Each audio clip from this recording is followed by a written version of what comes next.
Il lui reste juste un peu de force pour lever les bras sur la ligne. Léandre Santin s'impose sur l'épreuve reine après 53 km d'effort. Le coureur doit repousser ses limites pour aller au bout avant d'être transporté sur un brancard par sécurité. Il y a des parties où il faut courir vite et puis après derrière on prend des gros pétards où c'est qu'on est obligé de marcher. C'est très raide et puis après il faut relancer au-dessus. Donc au bout d'un moment ça use quand même. Au fil des kilomètres, là j'ai senti que les 15 derniers c'était dur.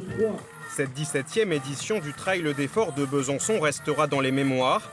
Les 5500 coureurs tout au long du week-end ont arpenté un parcours certes magnifique, mais surtout très exigeant, avec des conditions de course difficiles, dans le froid et sous la pluie pour les derniers partants. Je me suis quand même pas mal couvert des extrémités dès que j'avais froid.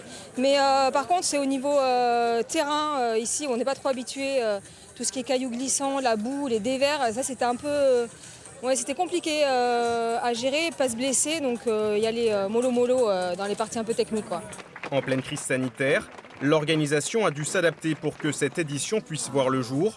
Une distanciation à respecter au départ pour les coureurs, une affluence limitée au maximum autour du parcours, le port du masque obligatoire dès la ligne d'arrivée franchie, pas de quoi doucher l'enthousiasme des amoureux de la course à pied.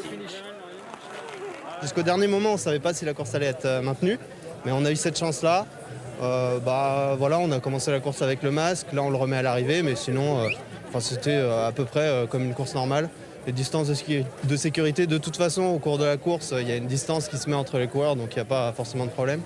Tout un contexte qui rend l'émotion encore un peu plus vive à l'arrivée, des souvenirs gravés qui, eux, ne souffriront d'aucune restriction, quelle qu'elle soit.